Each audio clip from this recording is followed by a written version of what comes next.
Matthew Baton. I'm from the Association of Black Country Authorities and chairing this committee. I'm Conflict General Law, local city council, and I'm the last year of this committee. I'm David Harris. I'm Transport Strategy and Place Manager at Transport for West Midlands. I'm Jake Fresh Policy Advisor at Transport for West Midlands. Okay, Charlotte Taylor from Dudley Metropolitan Borough. Kate Taylor, Head of Finance, Business Partner and Strategic Planning for the Combined Authority. Hi, I'm Helen Edwards. I'm Director of Law and Governance and Marshall. I'm Rupinder Singh, Councillor from Coventry. Martin McCarthy from Solihull Metropolitan Borough Council. Martin McCarthy, Councillor, Wolverhampton Council. Lindsay Roberts, Scrutiny Officer for the Combined Authority. Mr. Gentleman. Yourself? Alex Greyholder, with David Harris, the Policy Officer, here for the final agenda item. And Pete has arrived just on time, just to say quickly who you are. Good afternoon, everybody. Pete Bond, Director of Integrated Transport Services for Transport West Midlands, and I've just literally left Transport Delivery Committee, so apologies. No, don't worry, thank you. And we have, I'm sure, who's just Also formerly of Transport Delivery Committee. Okay, Lindsay, do we have any apologies? Yes, Chair. Apologies received from Councillor Waters. Okay, thank you. We are quorum at today's meeting, so which is good news, and I think it's the first quorum meeting we've had of this committee. So maybe the learning point is an afternoon meeting. I don't know. Do we have any declarations of interest? Any declarations of interest from members? No? Okay. I've got no remarks to make other than the fact that we are quorum for today, which is good news. And if we take the minutes of the 24th of November, they were presented to the overview of the Scrutiny Committee on the 12th of January and approved, but we will take those minutes for matters arising. So matters arising from page 1, page 2, and page 3. So no matters arising to pick up from that then. Okay, super. And we will then move on to the written response, which is agenda item 6 in the pack. That was from the question time transport policy, and it's the written response from the portfolio lead member for transport, Ian Ward. That's pages 5 to 8. Do I have any members who wish to pick up anything on those written responses? No? I think the only thing I'd like to pick up is on page 5, and it is item 1 on the Commonwealth Games, where Ian refers to the final evaluation report being due this time next year, and there's an interim report went to board in January round about legacy. So I will pick up as chair and just drop a note to Laura Schoaf, just asking for an update on legacy, because there was a report due to go to board in January that didn't go, and there's reference to various parts of the report going back in March, but not the whole report. So I just want just an update from Laura as to where we're at with the legacy plans, because obviously that 70 million underspend and the legacy plans from the Commonwealth Games are really critical and important across the whole of the region. Okay, nothing, Rupinder? Just on one point I raised regarding the cost boundary transport for children. The response I got basically doesn't look like that there's going to be any serious attempt to do that. Even request to say if there's anything marginally can be done. But I understand there are limitations which work can be done. But I would have thought, because everybody's in the same boat with the cost of living crisis, so they should be a little bit more open-mindedness with cross-boundary people to say if they can do something. Okay, so I'll take the detail, but so I'm looking for a little bit more than that. Yeah, okay, I can understand that, but I don't know whether you've got any comment to make on that. So this is the Coventry Warwickshire cross-boundary services. Any cross-boundary, so cross-boundary Yes, for the into all three. And I have got just a response on that as well, because it's a really good point you make. I think, as you'll see when we come to the item around bus service delivery, that there is such a significant amount needing to go on to be able to deliver the in-conurbation ticketing arrangements for April, May. But I think the point you make is a valid one. We believe that once we get the in-conurbation ticketing arrangements sorted in April, May, and bearing in mind that this is a ticketing approach that is more significant than anything we've seen since 1986, that's due to come in the next 4 months. If we can get that right, we actually already have the relationships in place with our colleagues within the non-constituent authorities to then try and see if we can pursue something further.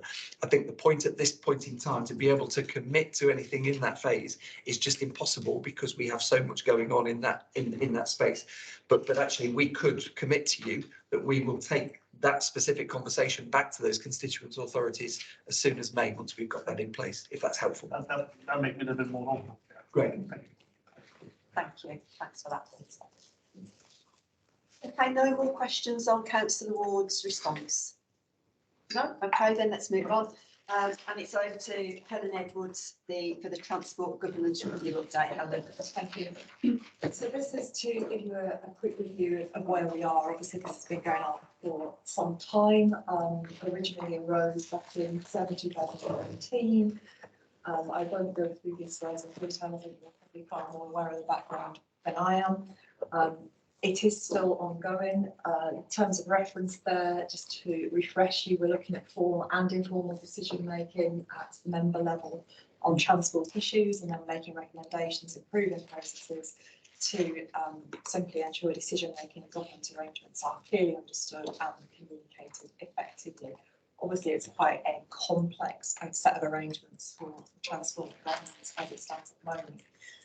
The key themes being considered, you can see on the screen there. I won't go through the detail, but they are probably, as you would expect, I think, simplification and transparency are probably the most important of those things for me, but also clearly consistency with other WMCA decision making.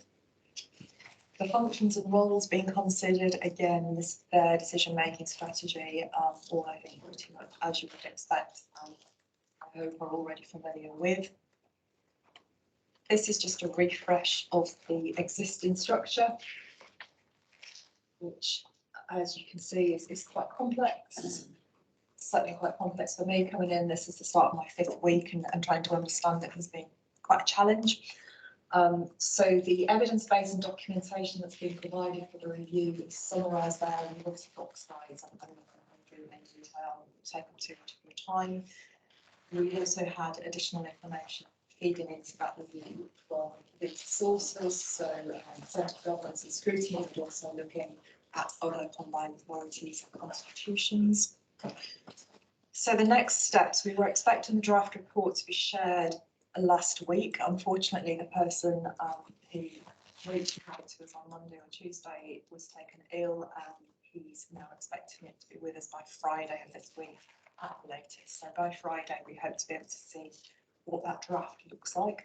And then there'll be a period of consultation on the draft and its options and recommendations that it's setting out.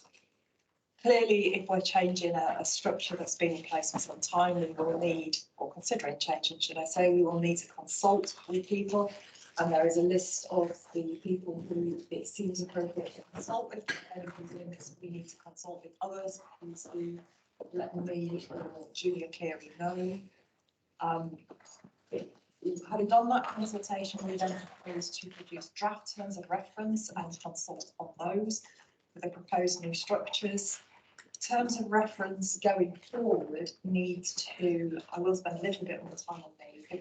We need to clarify the role, performance, scrutiny, operational delivery or strategy.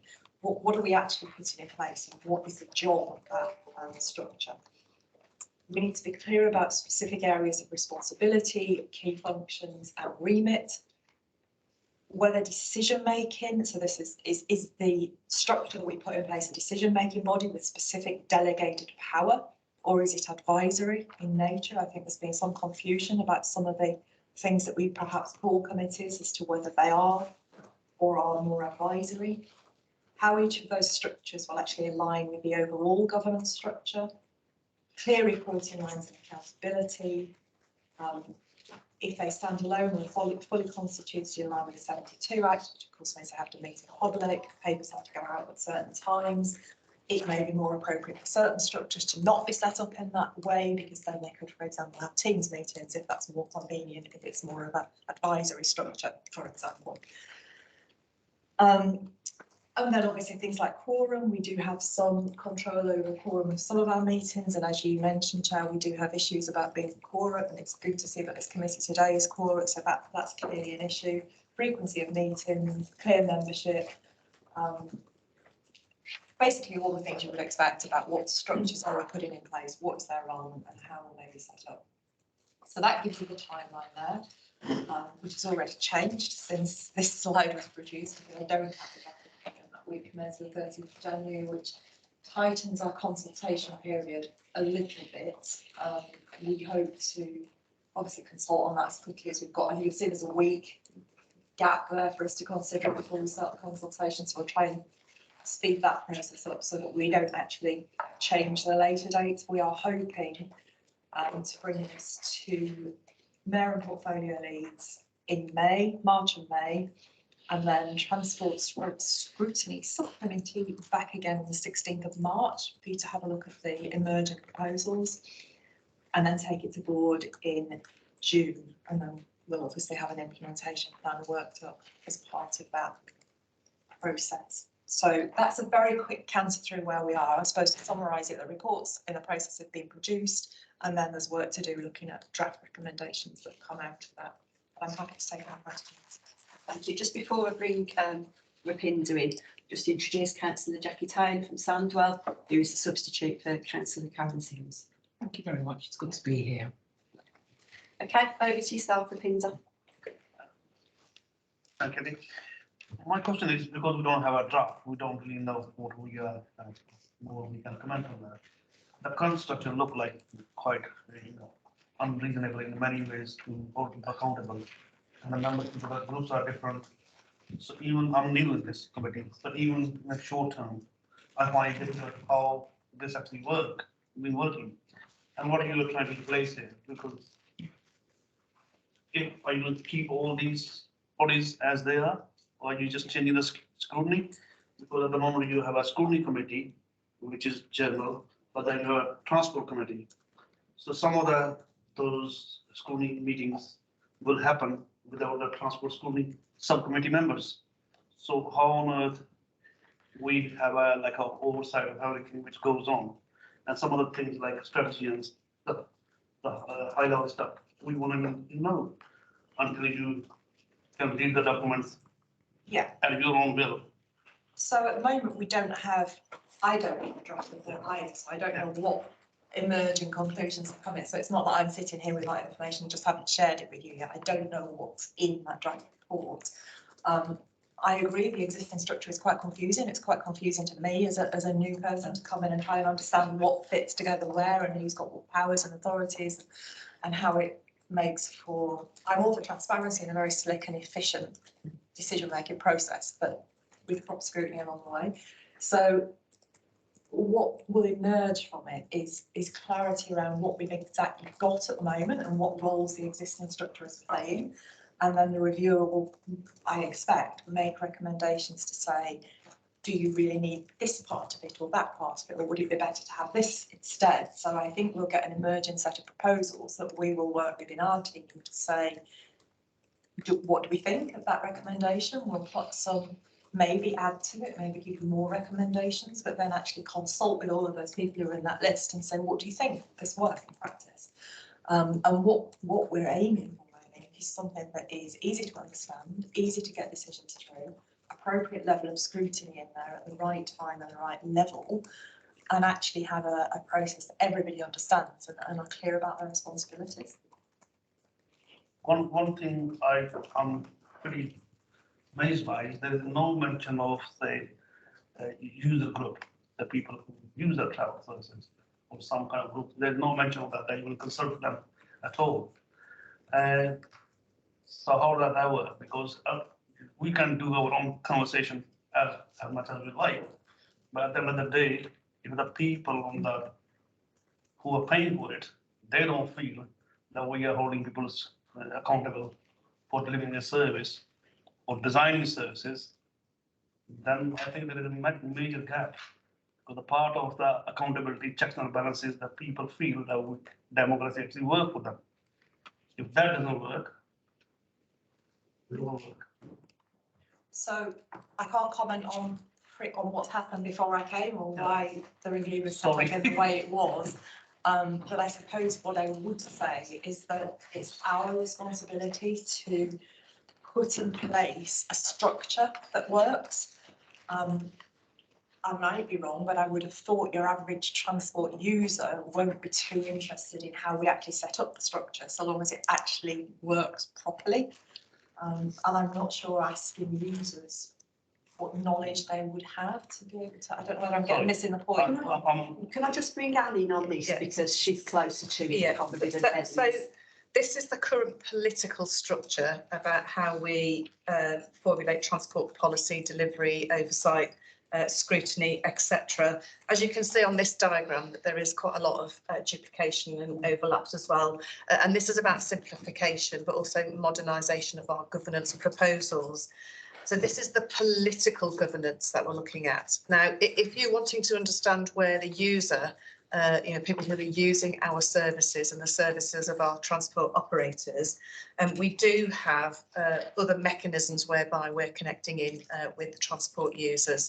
So as part of Transport Delivery Committee, for example, there is a subgroup, a member engagement group, which is looking at the customer experience side of things, where we're taking full account of that. Annually, as Transport for West Midlands, through the policy team, through the market research through Sarah Bayliss, we do a sort of check-in where we're getting feedback. We do consultation and questionnaires where we're getting information back from customers. We do bring that through annually to Transport Delivery Committee, Scrutiny, etc. as well. But I wouldn't expect to see within a political governance structure anywhere which would have members of the public user groups. That happens at a different layer and it feeds into member groups. I would think that if what we're hearing is this meeting sometimes even on court, so people are not attending it. So it would be better to have some groups who have a real stake in that, and they can come and give inputs. It's about improving the governance. At the moment, it doesn't look like. I don't know what So you're proposing. In the current structure, no. In the future political structure, no. Do we have the space where we can get the right level of feedback from users of the services?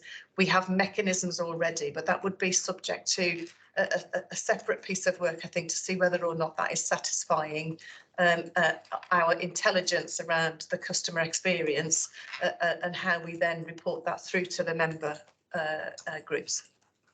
Last one, I will say, I will re-emphasize that you were given a consultation list of people who are consulting.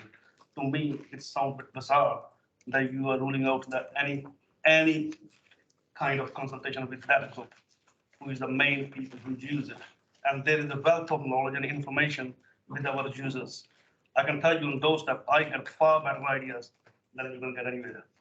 So I suggest strongly that you should make a room for those people. Their voice. Got Martin next, and then I'll be back in. Martin. Well, quick question from your responsibility chart there. Have you sort of looked at the work that the Transport Office is doing, and does it represent the scope, published scope? And also, do those yellow lines actually reflect this published scope also? Is there anything, in other words, is there anything in the scope that means that perhaps it shows a broader piece of work for things like strategy? We've got work on strategy coming before us today. So I personally haven't, but I expect that's part of the review. If you go back to terms of reference, it's to review the formal and informal decision making, to make recommendations to streamline them and to ensure decision-making and governance arrangements are clearly understood and communicated. So all of those things that you've just raised there, for me, are an integral part of the review. And if I get a report back that doesn't cover them, I'll be bouncing it back to the reviewer to ask those very questions, because I think we can't move forward until we understand how the current system is working and where any glitches are. But we still have got a piece of work to do to get into that happy situation. Yes, so I'm expecting a report back that says these are the good and bad. If there are any points about your current situation, here are some things you ought to recommend. Then we'll talk to everybody again and then come up with, this is what we think it should look like, and then kick the tyres on that to see if that looks like a good way forward. Councillor Taylor. Thank you very much, Chair. I fully endorse Councillor Singh's question and the points that he's trying to make. As one of the politicians in the room, I firmly believe that the experts, and I say this with respect, are the passengers. And in terms of consultation, I'd like to see exactly where they sit in the structure. I'm particularly interested in the future of transport, and the future is young people. So I'd like to see where they sit in this structure as well, and exactly what consultation is done with the future young people. Thank you. Thanks, Councillor Taylor. And I think I'm hoping that when we actually see the report at the next meeting, some of these things that have been raised today, there will be some clarity on. I think if there isn't, then that's the next conversation to have. And I think, as from a scrutiny perspective, one of the things that we are missing at the moment is the voice of the Young Combined Authority. We have tried to engage with them the last couple of years to get a representative through, but it really is critical that we have representation from the Young Combined Authority at these meetings, so that we are capturing that young person's view and point. And that's an action point for us really for going forward for next year. But I think, as I say, I hope that many of the questions that we've raised today will be in the report. We've got the report coming back on the 16th.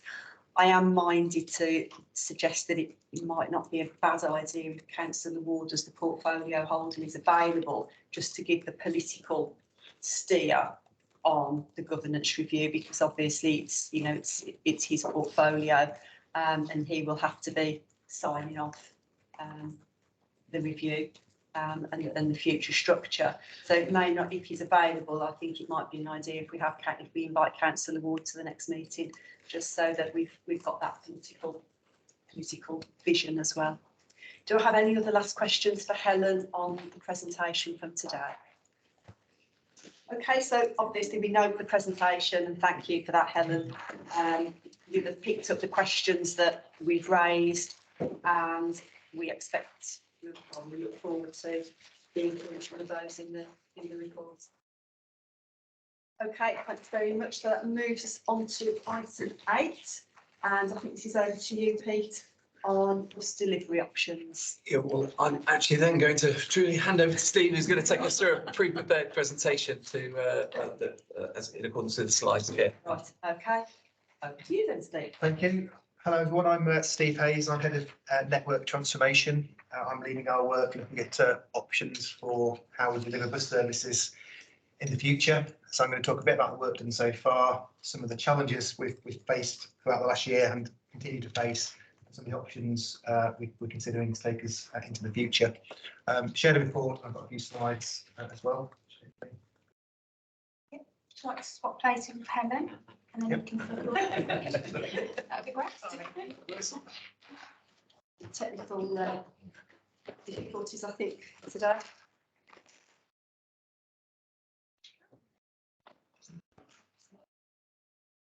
Does it just work? Fingers crossed. Yes.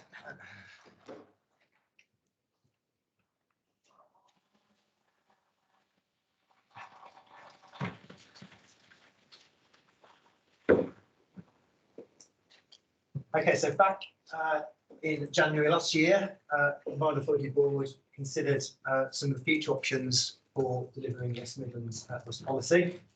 At that meeting, the board noted the risks around the future of the services that we're working with our partners in government, bus operators and other partners to mitigate. I'll talk about some of those challenges in a few minutes. Noted the opportunities associated with enhanced partnership, which is a statutory tool available to us to work with operators. But also that in itself isn't an easy option, and that places commitment and process up on all partners, particularly ourselves, local authorities and bus operators. And the board supported the continued assessment of a business case for bus franchising as a possible mechanism to address some of those challenges. I'm making the assumption that everybody understands the legislation around enhanced partnership and franchising. Is it worth me just saying a few, I was going to ask you words? actually, if you just very briefly outline the difference between Yes, the two. yeah, sure. So since 1986, when bus services were deregulated, operators themselves have decided what routes to run, timetables to run, what fares to charge, what vehicles to run. It's been done as a sort of entirely commercial enterprise. We have worked very closely in partnership with operators because obviously we have an interest in making sure we've got good bus services to meet wider sort of policy aims. And buses run on the highways, which of course are operated by local highway authorities. So necessity for close partnership working. But actually, since buses were deregulated, we've seen ongoing patronage decline. That started pre-deregulation, it's worth saying as well. And often bus service is not necessarily meeting the requirements of passengers and wider policy objectives. So in 2017, legislation was put in place that would enable local authorities, mayoral combined authorities specifically, to franchise bus services. And what that means is the authority would plan the routes and set the timetables and set the fares and offer contracts to operators to run. You can't just do it. You need to go through a process set out in detail in legislation to make a business case to do that. So we are taking forward that work to determine whether or not that's something we want to do. So some of the risks facing the bus network at the moment: patronage remains pre-COVID levels, so huge drops in patronage during COVID, as you'd expect, people travelling around a lot less. Patronage is back up to, I'm sure what it is this week, Peter, around about 90%, isn't it, of 88% of pre-COVID, but quite clearly that's 10% less than it was before, so that's less revenue that the operators are making, which is less money going back into the network, so that's obviously a challenge. High inflation, which the level of that will perceived, notably fuel and wages. And that's led to staff recruitment challenges as well, directly impacting on service delivery, particularly drivers, of course. We heard about that at the last one of these scrutiny meetings. Further reduction in the number of operators bidding for Transport for West Midlands contracts. So where services aren't commercial, we step in and provide subsidy to operators to run those services. Normally, you'd expect 4, 5, 6 companies to bid for those contracts. But since COVID, a lot of the small operators have gone out of business or stopped bidding for contracts or been taken over. So we're often only getting 1 or 2 companies bidding now for contracts, which has seen a further increase in cost pressure. Continued uncertainty relating to ongoing government support. Government does continue to support this service provision through COVID recovery funding, but it's very much hand to mouth. So it's 3 months, and they agree to give 3 more months funding, and then 3 more months funding. And there's always this promise that there'll be a long-term funding settlement, but we're still not there. And as of today, we do not know whether the government will be giving any ongoing support to operators beyond April. So that remains a challenge. And also where we have got partnerships in place with operators. So our bus service improvement plan, which was agreed last year with operators, very easy coming up with agreements which you can write into a document, but actually delivering them is far more challenging, and we're facing some hurdles in delivering some of those ambitions within the bus service improvement plan. Those things are in the bus service improvement plan, some of the commitments. So one of them is around making sure all vehicles are Euro 6, which virtually eliminates emissions from the exhaust by May. There's another one around removing the premium and multi-operator ticketing, which we're calling the bonfire of bus tickets, which will lead to a massive simplification of bus ticketing across the network. And linked to that, we've got an incentivisation scheme where we'll be offering cheap and discounted travel to various groups of passengers, try and encourage them to use the bus more often and lead to a passenger-led recovery. All of those things are written into our enhanced partnership agreement, which is going through an adoption process at the moment. But actually, agreeing the detail of some of those things operators is proving quite challenging. But we have been doing that. We secured funding to help deliver our bus service improvement plan, over £80 million, to deliver those things which I've just been talking about. However, that was 3-year funding, taking us from April 2022 through to 2025. We've only just, as of a couple of weeks ago, had year 1 funding. So that's been quite challenging to deliver any of those improvements, given how slow the funding's been coming forward. We're continuing to review our role in terms of owning fleet and depots, particularly as we're expecting operators to transition to zero emission vehicles. It's quite challenging for many of the small operators to do that. So do we have a role in supporting them with that? And we've also commissioned the full franchising assessment, which is where we do the real detailed work, which I'll talk about in a moment, to understand what are the opportunities associated with franchising, and also what are some of the risks. And of course, the guiding document for all of this is our local transport plan, and that will be advocating the necessity for much greater bus use to meet some of the wider societal environmental challenges that we're facing. And that's in the context of long-term decline. So it really does show there's quite a challenge we're facing going forward. So as I mentioned, our bus service improvement plan contains ambitious proposals to transform the bus network, which, if delivered, could make franchising irrelevant. And that's the language that we're using with operators. If you're able to deliver all these really good things that we want to do, then we don't need to franchise, because actually these are the kind of things we'll be looking to do through franchising. So mention the bonfire tickets, huge simplification of bus tickets. Fare freeze, so we've not seen, we had a commitment that fares will be frozen from last April for 3 years. Mentioned the passenger incentive programme. We've employed additional traffic transport community support officers to improve safety and security across the network. We're working with operators on a customer charter, so that passengers know what to expect from our bus services and what to do if things go wrong. We procured some additional services, connecting new places through the BSIP funding.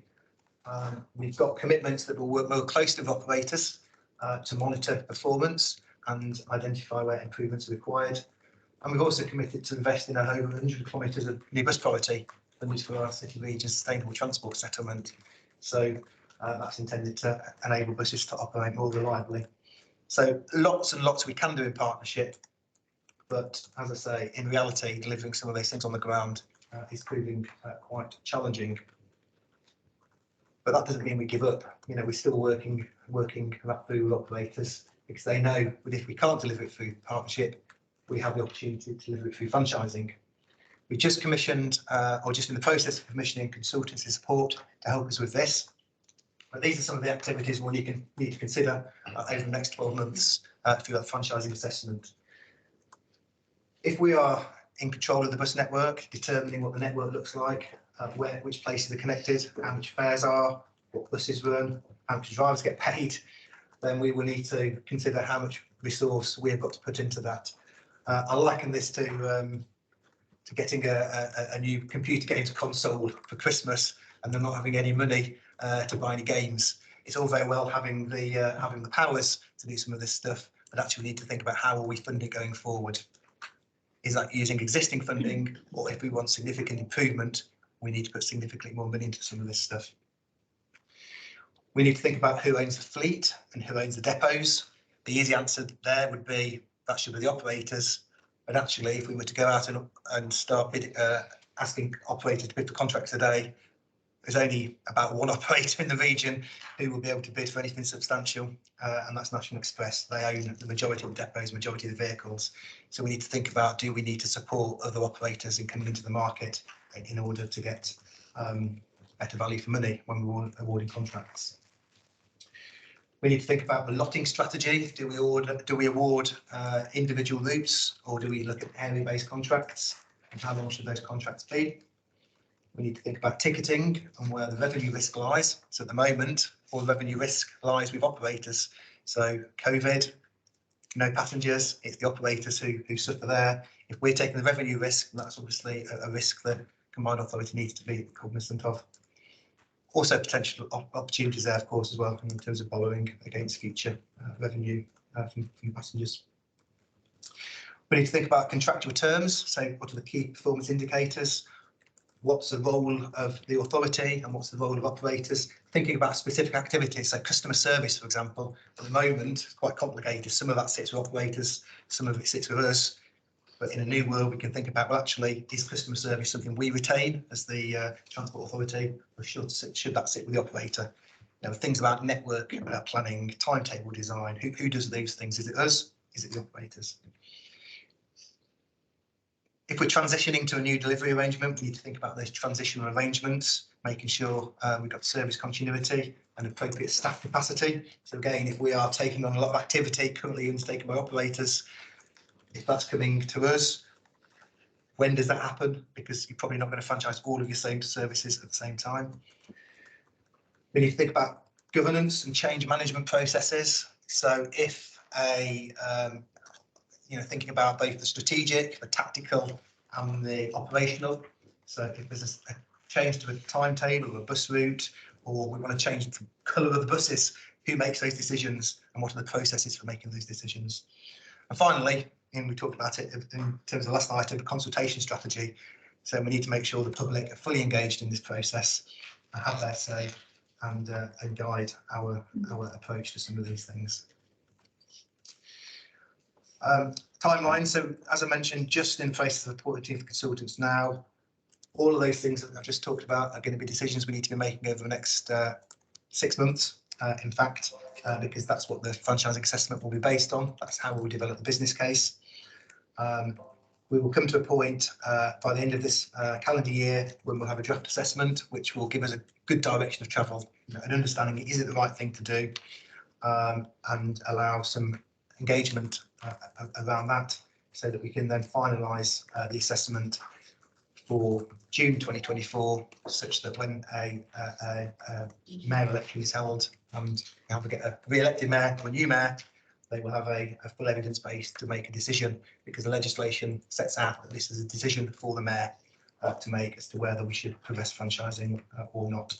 That will then lead to an external audit, again, as required by legislation, and assuming that is all above board, then we can then progress and get to a point, as they are now in Manchester, who've been through all of this process, number of judicial reviews, number of external challenges, but they are now awarding contracts for services starting September. So a couple of the years behind Manchester. Liverpool, West Yorkshire also undertaking these assessments, slightly ahead of us, and then there's ourselves, South Yorkshire, who are at a similar place. So in summary, we continue to focus on those outcome-driven tasks required to support the delivery of our bus service improvement plan, regardless of the regulatory approach. So things that we need to do, whether we're franchising or whether we're working in partnership. Making sure we're doing that in a way that allows us to assess how effective those regulatory approaches are, so we can measure performance, and then developing franchising to a point where we can activate it if we identify that partnership is proving ineffective at delivering our objectives. But just to stress again, regardless of the regulatory approach, if we're working through partnership, if we're working in the franchise world, lots of challenges financially in the bus world at the moment, and we need to consider how we'll be addressing those as well. Okay, thanks very much, Steve. So I've got Councillor McGarity first, and then Councillor McCarthy. Yeah, Councillor Singh and Councillor Taylor. Right. Thank you, Chair. Thanks, Steve, for that presentation. A lot of information to go through. I've got a few questions.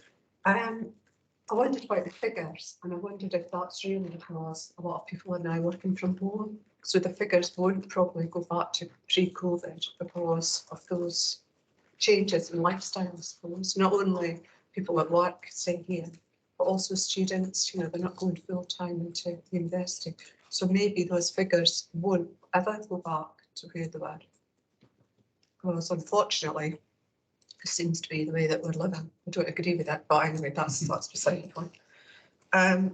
Also, zero emissions, that obviously means there's going to be new fleets of buses, and that's a costly venture, isn't it? And also looked at more contracts with more companies. Well, I used to live in Oxford, and they have so many companies, they're all parked down the high street and trying to grab a bus, and they're trying to jump in to get you, the passenger, to get on board. You know, they're all after the same clientele, really. And it was very, very confusing. So personally, I'm for one or two companies, not a massive amount of companies, because it's just a nightmare, really. And then all these buses going right through the town, pollution, etc. And also my question is, why do we need consultants when we've actually got all this information? Because what are they going to throw out that's different?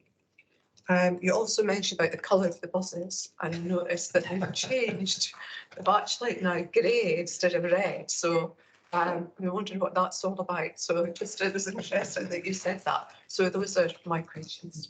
Okay, so lots of questions there. So I'll try and remember, didn't write them down, but I'll try and remember them all. So first of all, yes, you're absolutely right. Fundamental changes to the way people travel around post-COVID. As you mentioned, people working from home. We've also seen the biggest change actually has been in concessions and, you know, the use of concession pass. So older people got into new habits during the pandemic, learned how to shop on the internet and things like that.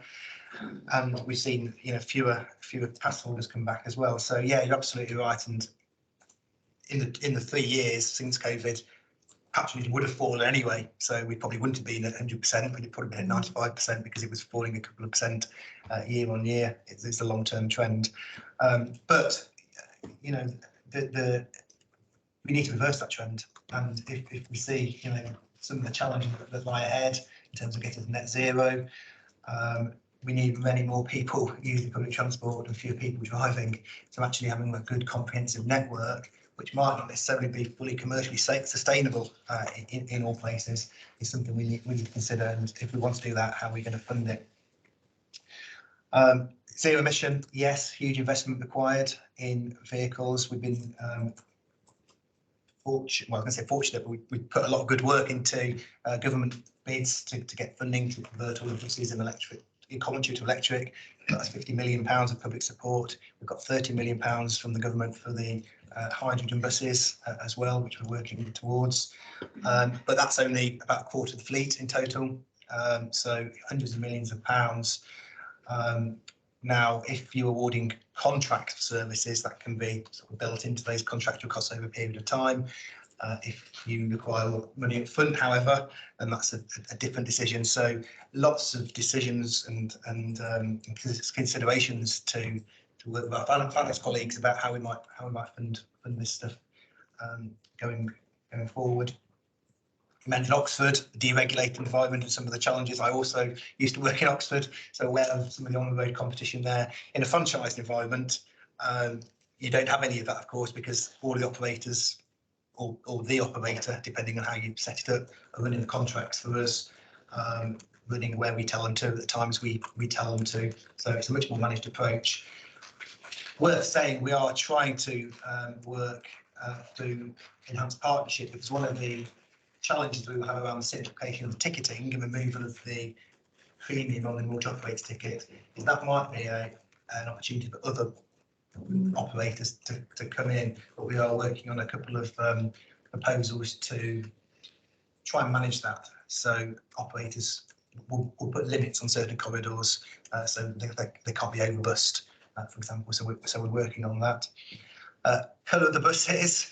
I don't mind what colour the buses are, but lots of people do, and lots of people have very strong feelings about it, which was I mentioned. But I use that as an example of where there will need to be decisions, which on the face of it sound like quite straightforward, but there are lots of interest, political interest, public interest, and these are the kinds of processes we'll need to have in place, so that if a political win, the mayor or whoever wants to change the colour of the buses, which is going to have a huge impact on cost, what processes are in place. That's a sort of a joke example of the colour of the buses, but things like fares is a really good one. So what's to stop a mayor coming in and saying I'm going to make all buses £1, gets elected on a mandate to do that, and then suddenly we're thinking, well, how on earth are we going to afford this? So it's making sure we've got appropriate mechanisms in place, whether it be the colour of the buses or the fares or the routes. How do we make sure there's an appropriate level of control for the public and councillors, but not such that it just becomes a complete mess, I suppose, in the nicest possible way. That's it. Right. Thank you, Alan. Okay. Just there was one point on consultants. I'll chip in on that one actually, if I may, because actually the consultant point is really important as well. This particular process to assess a full franchising route, whether determined to be the future use or not, is a wholly legal process. And what's happened in Greater Manchester, for example, where they have spent several years undertaking this process, and it's been challenged through the courts by the operators. And therefore, there's been heavy reliance on actually have the mechanisms been followed? Has everything been done? Now, you're right, we have a huge amount of expertise within the organisation around buses. What we don't have is expertise around the regulation of bus services. And I think what's really important is that we seek the right level of consultancy support to ensure that our internal officers that are working on that, alongside the day job of delivering the bus network as we know it today, have the right level of support and engagement, that the process can be followed properly, because ultimately what was always said by the Combined Authority, we were asked to go away and undertake an evidence-led assessment of the best future options. And therefore we need the right level of resource to be able to assess that evidence properly and the options available to us, and ensure that it is in some ways as well independent to Transport for West Midlands thinking and our engagement through local authority officers and associates as well. So that's why, so that it gives it that independent rigour and understanding and assessment. And when we do go back with that evidence to the Combined Authority, to the Mayor and others, and to Scrutiny, we can set out that this is the best evidence that we can be provided. But ordinarily our take would be, if we can minimise consultants and maximise our own, we will take that route. Yeah, okay, thanks for answering. Councillor McCarthy. Right, now I've got our group wide questions to make it a little bit easier. Have you got a sort of a lessons learned document that helps you populate a current state map that shows this is a sort of map on a page of where we are at the moment? It gives us the opportunity to have an improvement plan for the services we have at the moment, because we can't just sit there and say we're not happy with these things. Sure, there's something going on in the background. So that's the first part. Do you mean in terms of generally how, so? Well, what lessons have we got learned from the current partnership model? Yeah, so that's, so we've got lots of lessons, I think, and we've got going back, we've been working in partnership with operators for many years. So whilst this sort of statutory enhanced partnership legislation is relatively new, we've got a number of voluntary partnerships and advanced quality partnerships going back a few years. We haven't been, and it's fair to say, particularly good at documenting some of these challenges that we've had, and that will be one of the first parts of the assessment actually, is to look back at where partnership hasn't worked and why.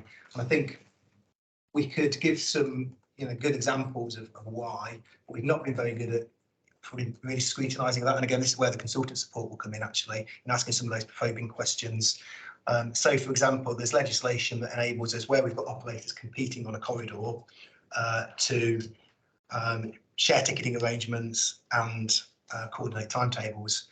And probably in the last 10 years, 15 years, Pete, there's been 4 or 5 examples of where we try to do that kind of thing, and it's normally for National Express and either Diamond or Aviva or other operators, and they always last for a year or so, and then for whatever reason, either National Express walks away or the other operator walks away.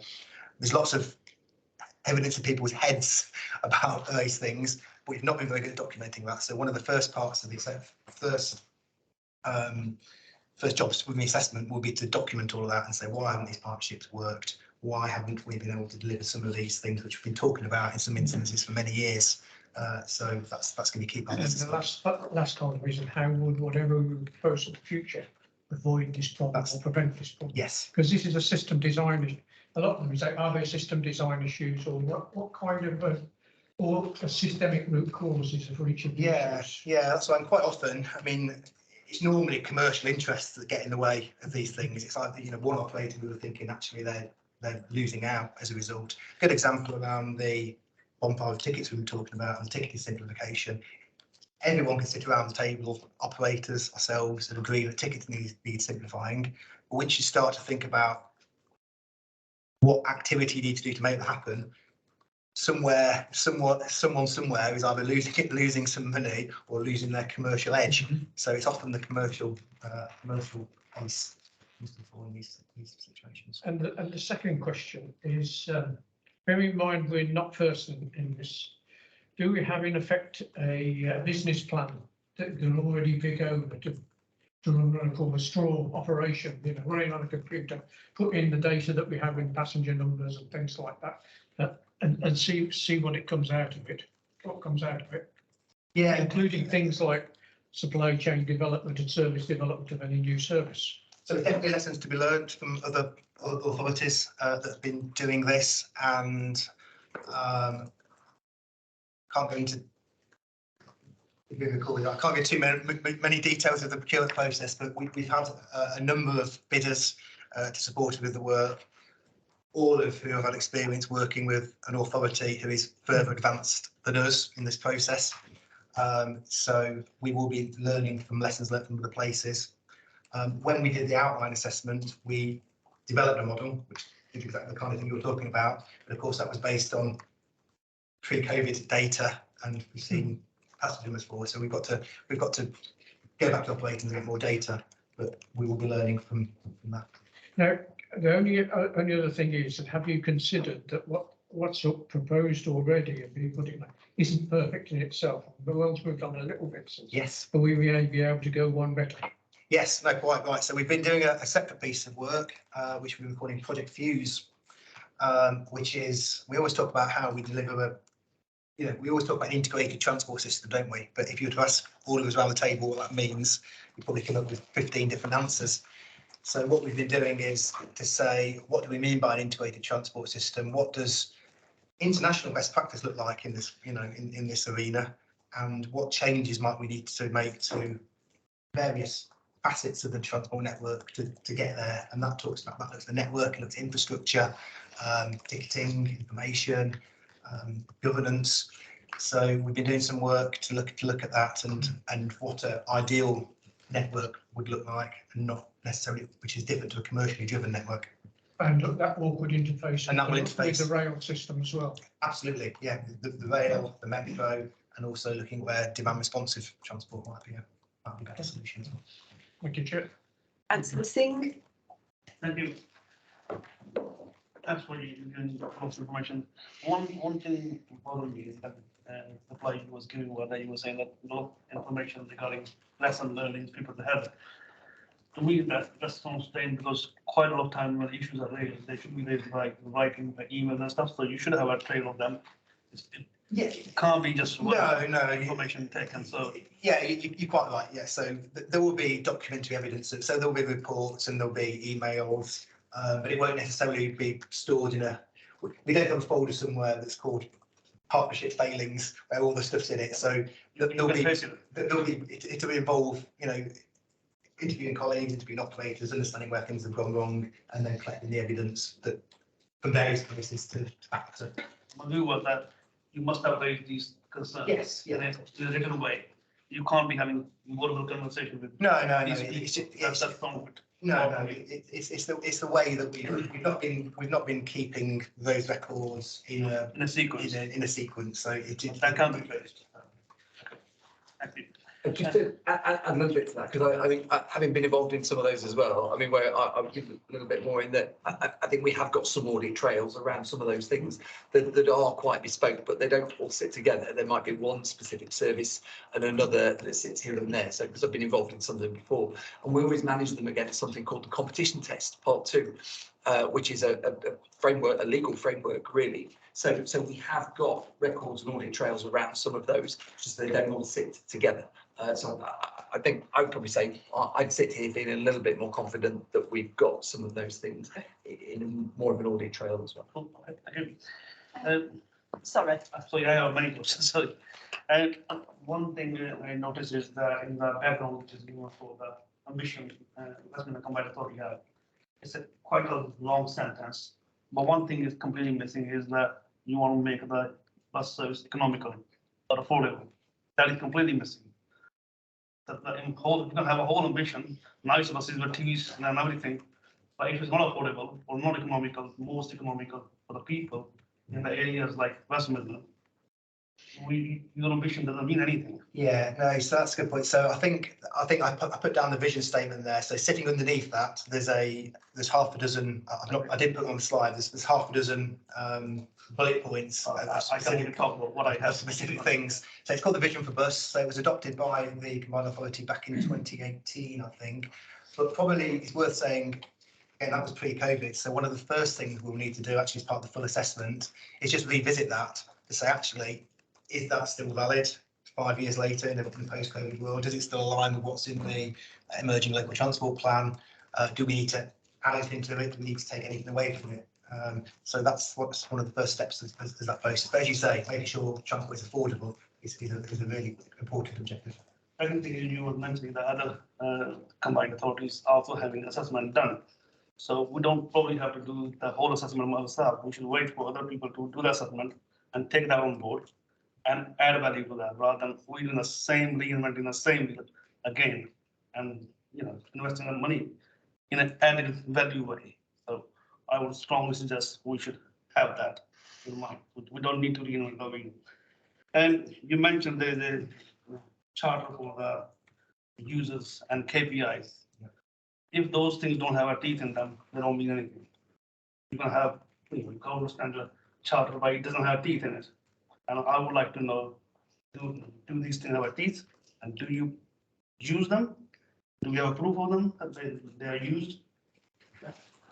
Well, I mean, that's a really good observation. So one of the challenges in getting it, so we've been talking, so the requirement for passenger charter is in our bus service improvement plan. Government have given us funding for that plan based on what's in the plan. It's a great example of where putting something down in a document and everyone agreeing to it is easy, but actually delivering something meaningful, which you're referring to there, is much more challenging. So our customer service team and bus team over the last few months have been having some quite long and detailed conversations with operators to make sure that it is meaningful and it's not just a load of woolly commitments on a page, but it's actually got teeth. So if we need to give a passenger a refund, for example, because the service hasn't turned up, you'd think that would be a fairly basic thing a passenger wouldn't expect, but to get operators to commit to things like that is really difficult. So coming back to your point earlier about documenting some of the challenges, having a customer charter with teeth is definitely one of the things that will be on that list. My concern is we put a lot of money, public person money in providing green buses and all kinds of things. But we get told off, it's a commercial business, it's commercial. It's not commercial business. It's not commercial business like Mr. Smith's shop. There's a lot of public fund goes into that. So I hope when we do the assessment, one of the things we want to make sure is the value for money for the taxpayer comes up. And if we cannot manage a customer service and we can't have a teeth in the charter and everything, we'd rather do it at home. So even if we make a mistake, we make a mistake. And the money stay in for us to do that. And if example was given in Oxford, there are multiple buses are running to get people. There is the money to be made in it. So I don't buy that these commercial people are just washing their hands and saying they want to cherry pick whatever they need to do. And last one is when we are ordering these buses, green buses. I hope we are ordering multiple different kinds of mini buses, medium size and large buses. Because some of the things which we don't need to run large buses all day long, yeah. For schools, we could run school time, peak time, we could run mini buses on the main routes for large buses for schools. So I hope those things are taken into account. Thank you. Thanks very much, Councillor Singh. I've got Councillor Jackie Taylor, Councillor Karen Sims, and then we're going to move on to the next presentation. So Councillor Jackie Taylor. Well, thanks for your presentation and the time that it's taken. I feel a little bit shortchanged, if I can say that with respect. In particular, you talk about patronage being low. I would have liked to have seen some data with regards to race and gender and the areas of where, you know, where in comparison to compare and to contrast. Also, you talk about COVID, you mentioned COVID. What I would have liked to have seen is what we can impose on regulators in terms of workers' rights. I'm talking about equality impact assessments. I'm talking about the wages of workers and the retention of workers. So I'm wondering if you could put these very important elements into a revised report, if that's possible. Is that realistic, Chair, to ask for that? I'm guessing that the thing around workers' rights will be picked up in more detail in terms of the franchising assessment. Yes, so an equality impact assessment will be a very important part of that assessment, so that will be undertaken. So just to assure you of that. I think around your first question around the data and how things have changed post-COVID, there was a report to the previous committee which went into a bit more detail around some of the trends and some of the challenges, which is sort of followed on. Now, it didn't go perhaps into some of the detail you've talked about there. In fact, I don't actually know if we'd have the detail around race and religion. No, that's going to be like that was one of the challenges actually. Religion, I said gender. Yes, gender and race, but actually because the way that bus data is recorded as well, we wouldn't necessarily have access to that information as part of it. And one of the key challenges around this as well, the full franchising assessment, is that the data processes have to be put in place to then extract the data from bus operators anyway, because we don't always naturally get that. So this whole process is about establishing actually a regime to get hold of that data, assess it, and then evaluate it as part of the franchising assessment that Steve set out. So it will be part of it, the data that we can get from it, but not to the place yet where we've actually got access to it, have evaluated it, and be able to provide it yet in the way that you've set out. I was just going to add to that. Obviously, we have our Swift card, so we have access to that customer information.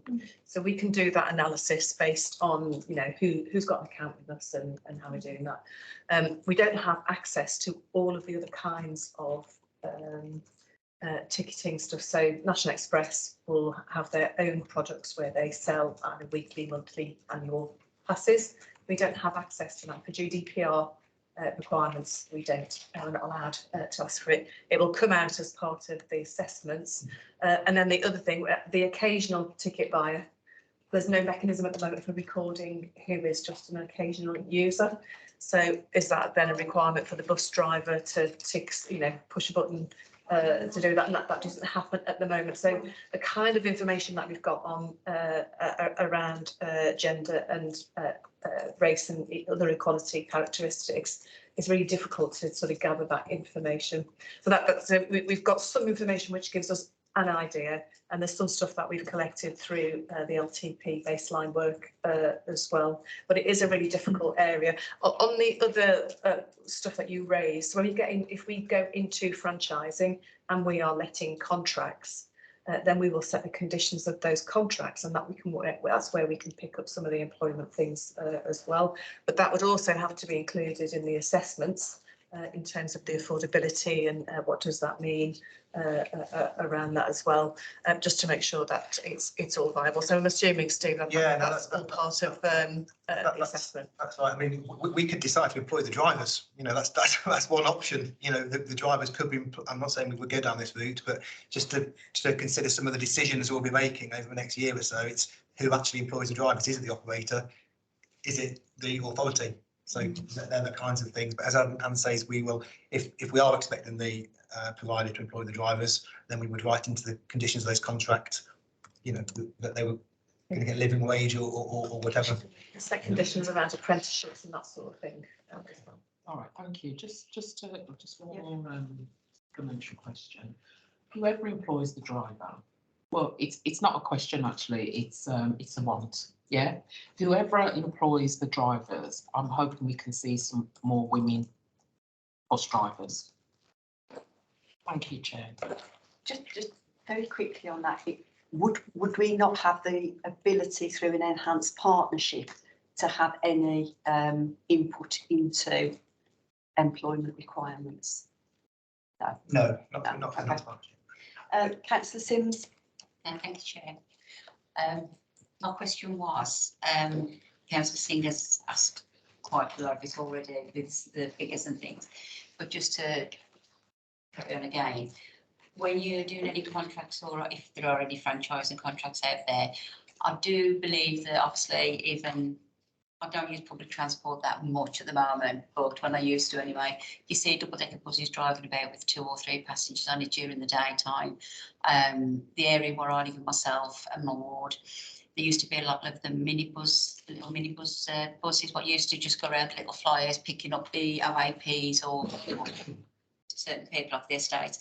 Now a lot of those are stopping. Now I don't think they should stop because it's people who live on the estates kind of thing who want to get into the towns who need it, but don't necessarily need a double-decker bus going through the streets. So to be a bit more sustainable for the companies, if it goes out to franchising, something to look on the size of the vehicles that they're using as well. Yeah, so the size of the vehicle would be something we could specify through the contract. I suppose you need to think about actually that vehicle is only carrying 2 or 3 people at 11 o'clock in the morning, might be carrying 100 people at peak time, but I get your point. You know, you're making sure that the vehicles are. I mean, locally to us, we're finding that a lot of the bus services, the smaller bus routes, shall we say, they're stopping them because they're saying there's not enough passengers on there, obviously to sustain the running of the bus for that service. So why use a double decker? Why don't you bring some of the smaller buses into operation where the costs are going to be slightly lower? You still need to drive, you still need all the risks and everything to take into consideration, but you're not wasting another 40 seats and a bus being empty when you can please get the times right, the peak and the off peak, as you're saying, to collect the passengers in. But I do think the size of the buses are Okay, thank you very much, committee. We were asked to note some comments on the report, and I think people have passed on a number of comments. We're going to have to move on because we've got another presentation, Councillor Singh. So thank you very much that you picked up some comments there that people reflected as you move forward with your discussions. And I'm sure we'll have further reports in the future. Thank you, Chair. And just to ask, I don't know if you want to remain for the rest of the committee, or You're not involved in the next bit, are you? only just been in reports all day today. So thank you very much. Thanks all. Besides which, you need to move because we can't access it. Vacate your seats. Oh, okay, we'll move on then to item 9. This is a piece of pre-decision scrutiny and is the West Midlands Local Transport Plan, Reimagining Transport in the West Midlands, Final Core Strategy and Draft Big Moves and Draft Area Strategy Guidance. And David Harris is presenting this item. Thank you, Councillor Mason. Good afternoon. So I'll go through this as quickly as possible. In the process of developing our brand new local transport plan, and it's important to clear from the get-go, the statutory transport plan for the region, so it's quite important we get this right. And the elements that we've got are a core strategy, which we consulted on last year, and I'll touch on that consultation shortly. But what we've been doing since we consulted on that is to then start developing what we call stage 2, which is developing a set of 6 big moves, which are sort of big key policy themes that we need to have the right policies and principles in place. So we've been doing that.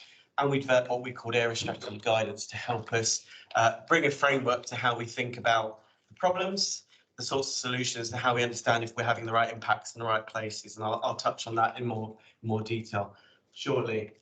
And then what we will do then during the rest of this year is develop a set of what we've called area strategies and an implementation plan. Again, I will come on and just tell you a little bit more about that in due course. And there'll be a wider monitoring and evaluation framework around it all.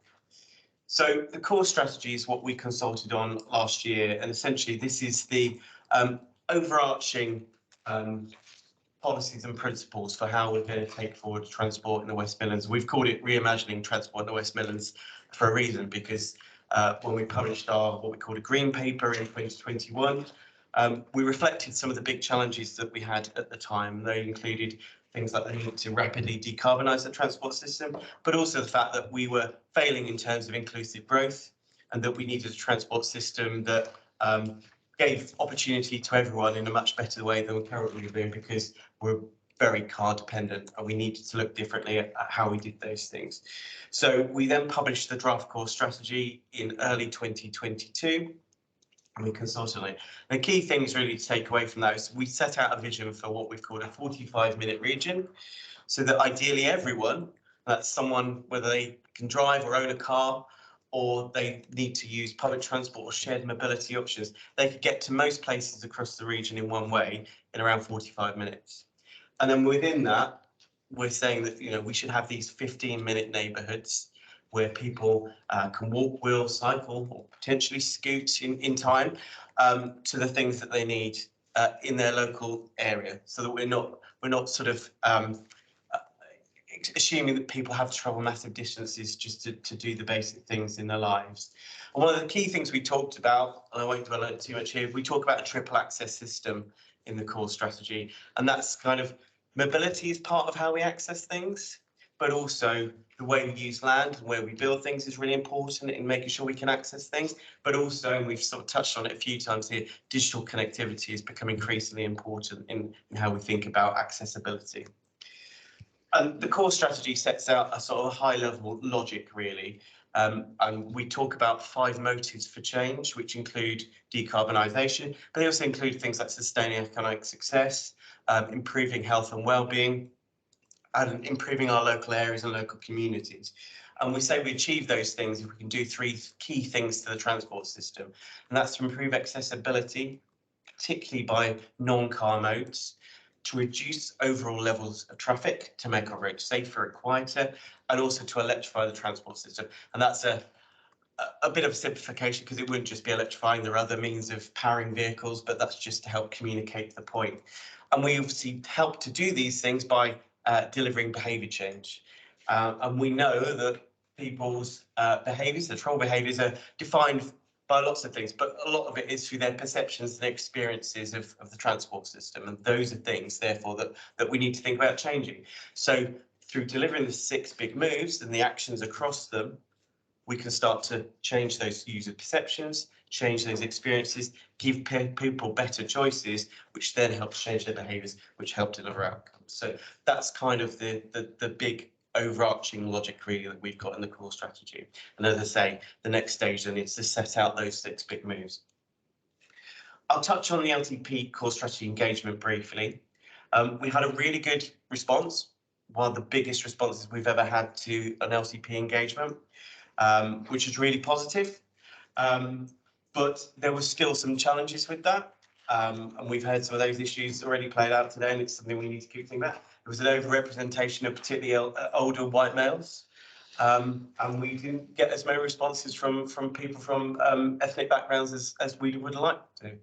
And as we went through the process, we reviewed those, and we looked at other opportunities to see what we could do, but it is still an issue that we need to think about going forward.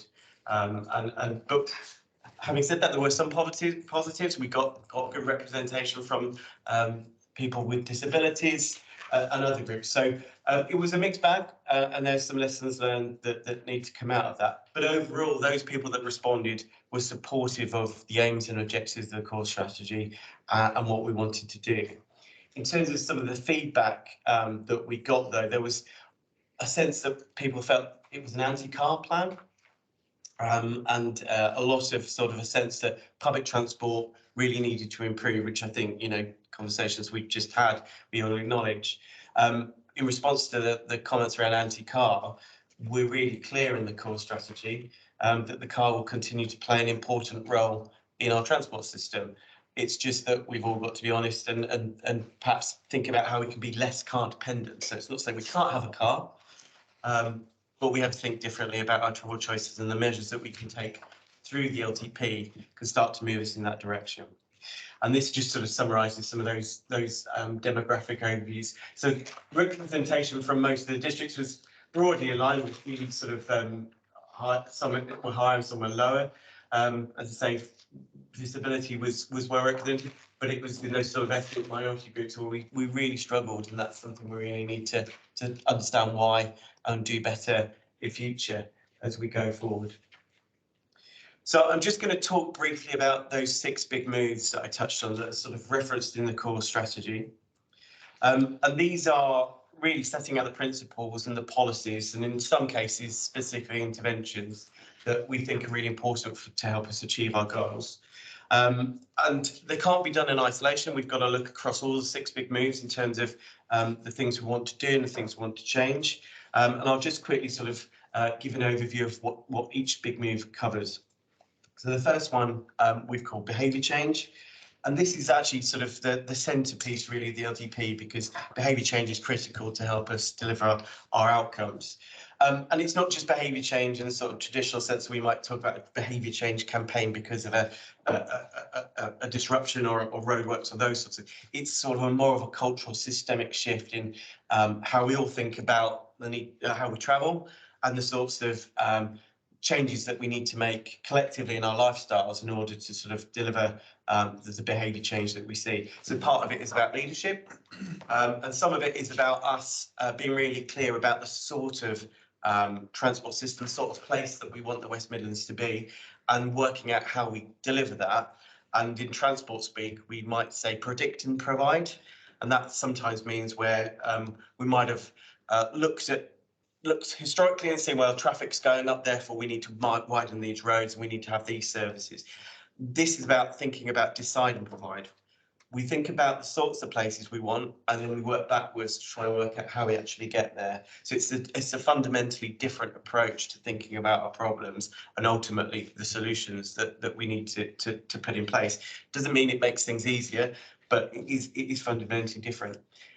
Key to that is then sort of this whole thing around users. And I said earlier that understanding users, their experiences and their perceptions of the network is key. So that's going to be a really key part of our behaviour change big move, and the policies we've got in it is about what we need to do to better understand and develop our awareness of the user's needs, that customer experience, to really make that change. We talk quite honestly in this big move around the need to manage the demand for transport.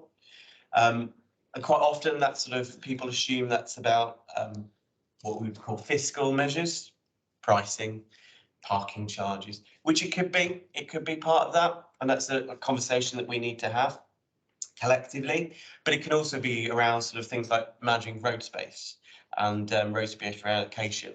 And land use, where we build things, actually can help to manage demand as well. So it's thinking of managing demand in its broadest sense, which is really something we need to get a grip on. And then finally, and key, and obviously that feedback in the first part, we need to engage, and we need to engage with the public and stakeholders in a way we haven't done before. And it needs a step change in our thinking, in our approach. And collectively, not just TFO, not just CA, local authorities, stakeholders, we need to come together to work out how to do this. And that's a really key part of this big move as well. So next big move then is what we call accessible and inclusive places. In a nutshell, essentially, we have very crude ways of thinking about accessibility, and I referred to triple access system earlier. But we measure accessibility in quite crude ways. So we might have our bus access standards where we'll say, you know, as long as someone's within 400 metres of a bus route, fine. Is it? We need to think slightly differently about what actually access means for some people, and it might not be 400 metres to a bus stop, it might be other things, so we need to think about that. So that's part of it. Land use is a key part of this big move. The relationship between transport and land use is really integral.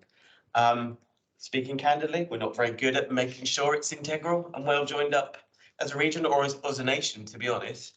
And what we've set out in here are some really key principles to make sure that as new spatial plans, as local plans, supplementary planning documents come forward, transport needs are effectively considered, and we're making the key points about what we should be doing in terms of spatial planning to make sure that the transport implications of new development are minimised as we go forward, because that's going to be critical for inclusive growth, to be critical for decarbonisation. And finally, this big move deals with digital connectivity, which is still a bit of an undiscovered country. We know that it's having some impacts. We've seen the impact of the pandemic. Things are starting to go back the other way with less working from home. We're coming to the office a bit more, but those patterns, that demand hasn't quite balanced out. We need to understand how do we optimise the benefits that digital connectivity might bring, whilst at the same time making sure that, you know, we still want people to use buses and public transport. We've got to get that balance right. Our third big move then is what we call walk, wheel, cycle, scoot. And this, as it would seem, is sort of all our key policies around sort of both active travel, walking and cycling, but also bringing in those elements of micro-mobility and powered mobility. And whilst we're in a world at the moment where we are only in the sort of, we've got trials, we've got the trial in Birmingham now, around the e-scooters, and obviously we do have the West Midlands cycle hire with some e-bikes. But we think, and we're trying to be proactive, we think the micro-mobility revolution is only a matter of years away. Government is starting to talk about legalising micro-mobility and e-scooters. So this is about thinking about what we might need to do as and when that happens so that we're prepared, we can make it safe. Because actually for many people, this could be an accessibility game changer. If they can't afford a car or they don't have the public transport, some of this could be a way that we can provide much better ways of people accessing opportunities. The rest of the big move then also talks about infrastructure and networks. So obviously putting in place, you know, we need to build out our Starlink network. We've got 500 miles of that, but we can do more, we can do it better. And of course, we need to think about how we do that in terms of what we're expected to do by Active Travel England and the requirements of things like LTM 120 and so on.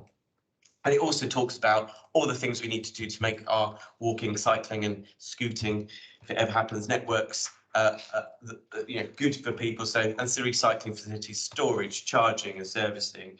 We also need to think about how we get access to those people who might not be able to afford their own vehicles as well. So grants, subsidies, other sorts of schemes that give access. And we've also touched on here, just going back to the e-scooter point, around how we might regulate the network and what we might need government to help us do in terms of as e-scooting or micro-mobility go, what sort of things would we want to put in place to make it as safe as possible? The next big move then is around public transport and shared mobility. And this sort of reflects on, so Steve mentioned Project Fuse. This sort of takes the findings of the work that we've done on Project Fuse and starts to sort of map out how we can start to create a truly integrated transport system, not just between public transport, but all modes essentially, so shared mobility, but also people using their cars as well. And it's about making a, you know, a real choice for people about how they travel around the West Midlands.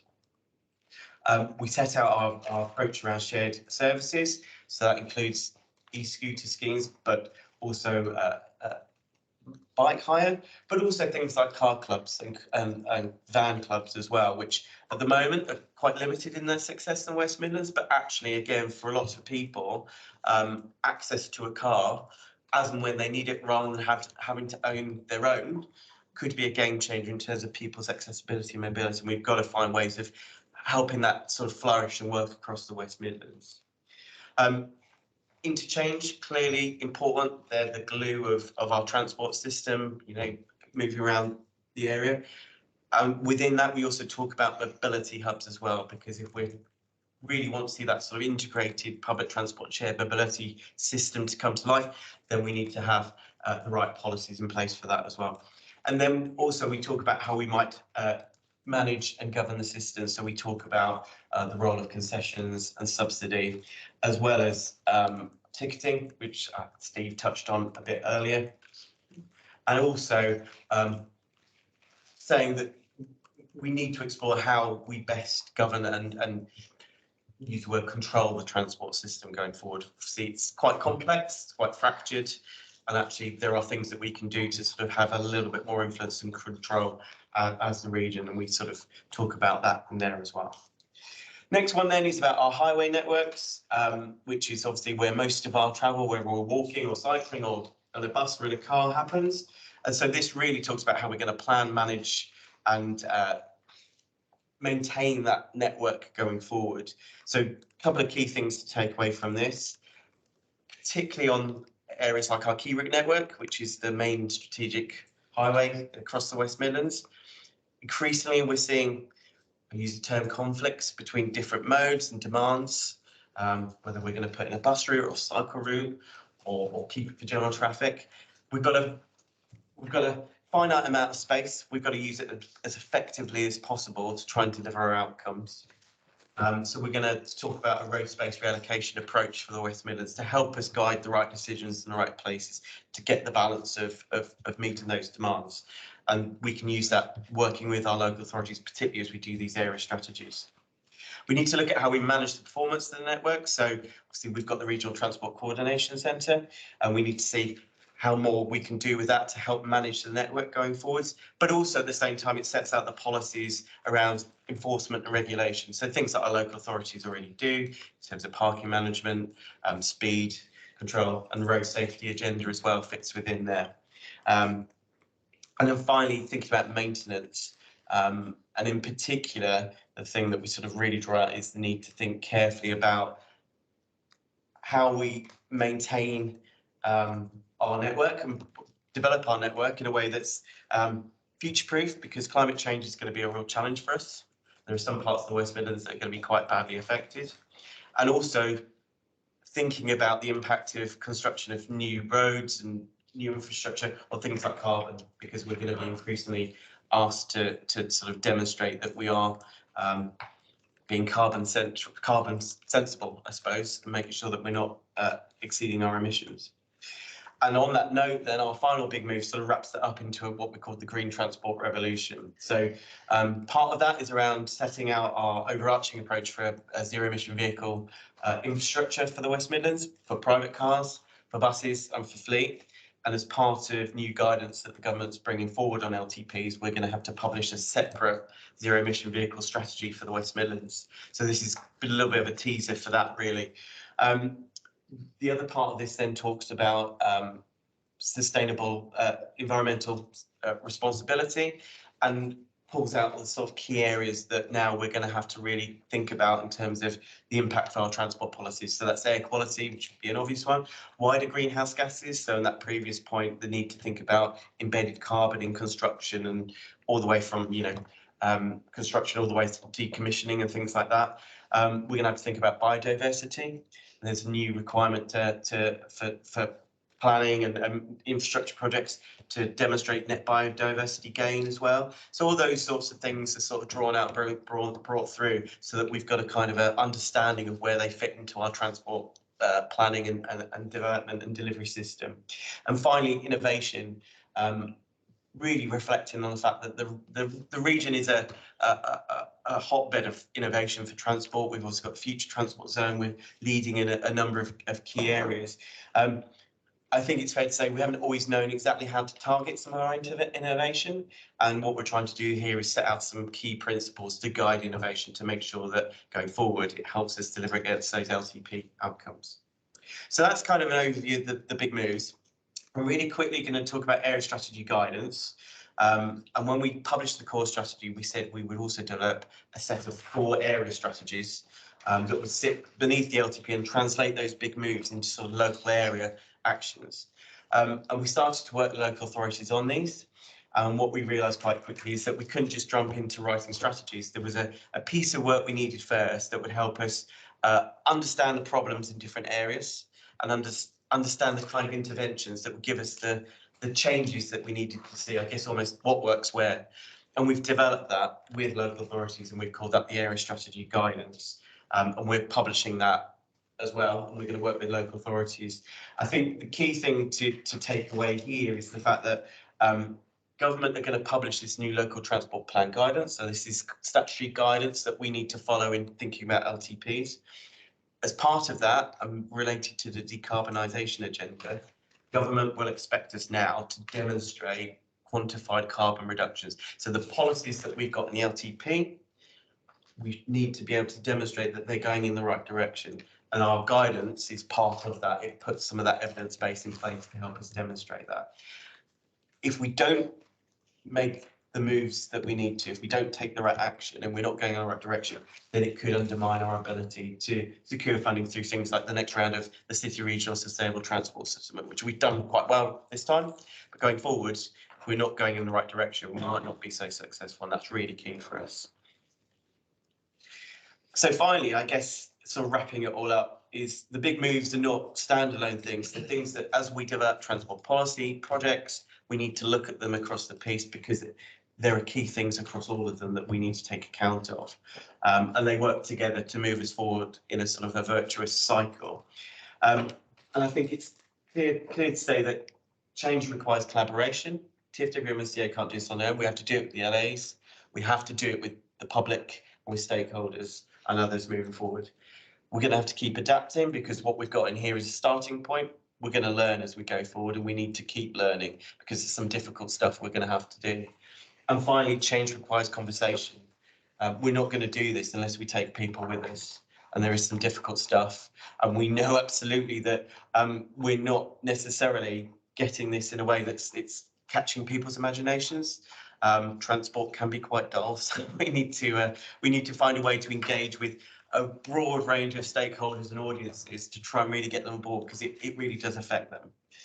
So finally, this is the recommendations for the board report going on the 10th of February, which is asking CA board to approve for now the core strategy to set the tone and direction for the LTP going forward, and to allow us to go out and then consult on these big moves and the policies with the public.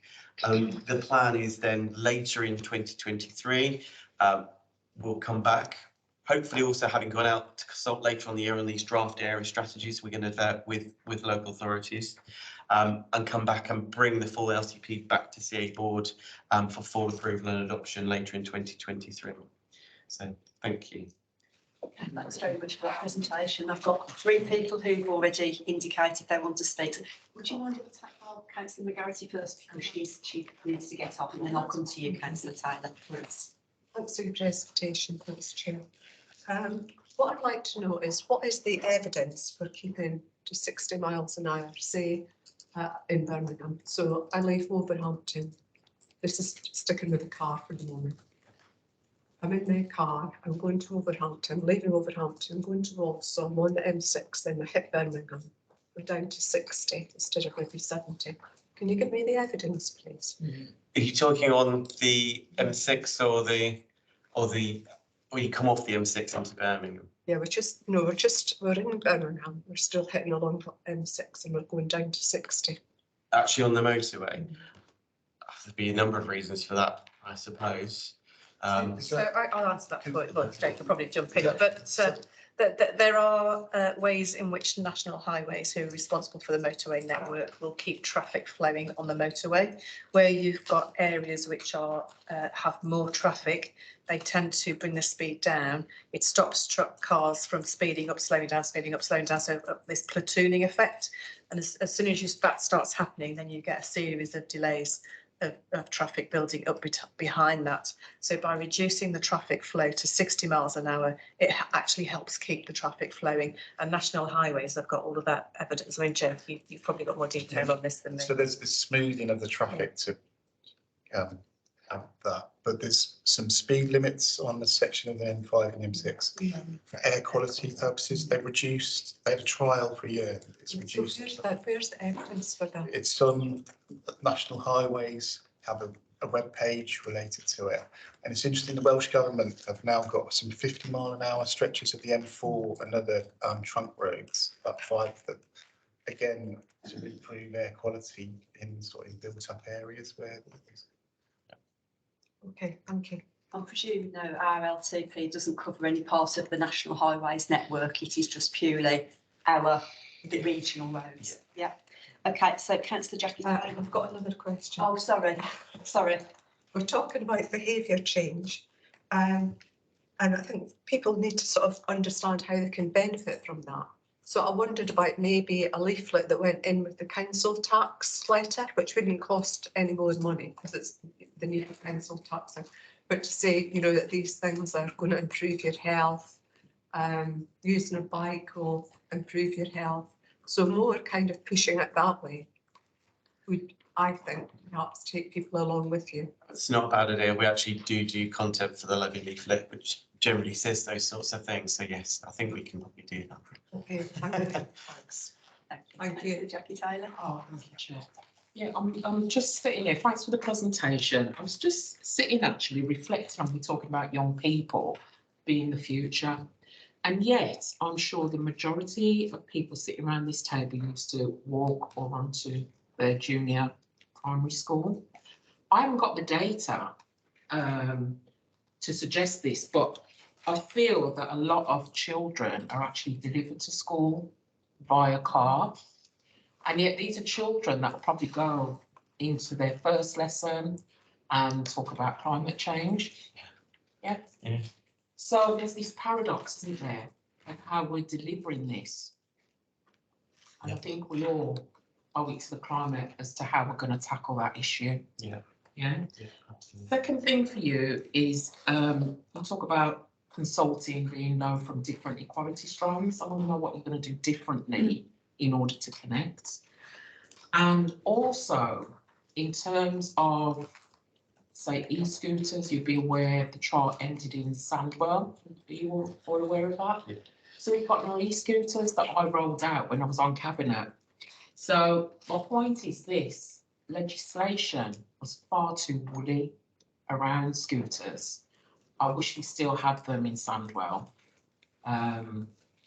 But yeah, I don't know if we can have a discussion around that here now, but I believe that legislation was far too vague. Okay.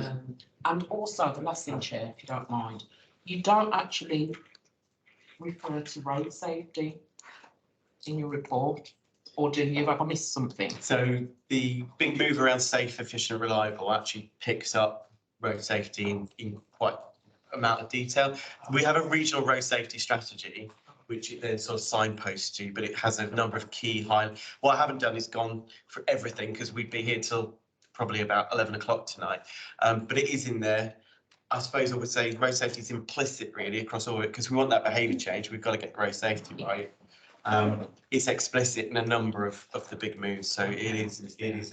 So your first point, absolutely. Just jump in before you respond to Councillor Taylor, just because you could pick up my question in your response to Councillor Taylor when you talk about consultation, and I'd like to know how you're going to consult and change the mindset of some of our businesses, particularly retail outlets, when I think very much of the large retail outlet in our own borough, without naming it, who actually don't want you to be travelling by bus or don't want you to be travelling by metro because you spend more money when you go by car.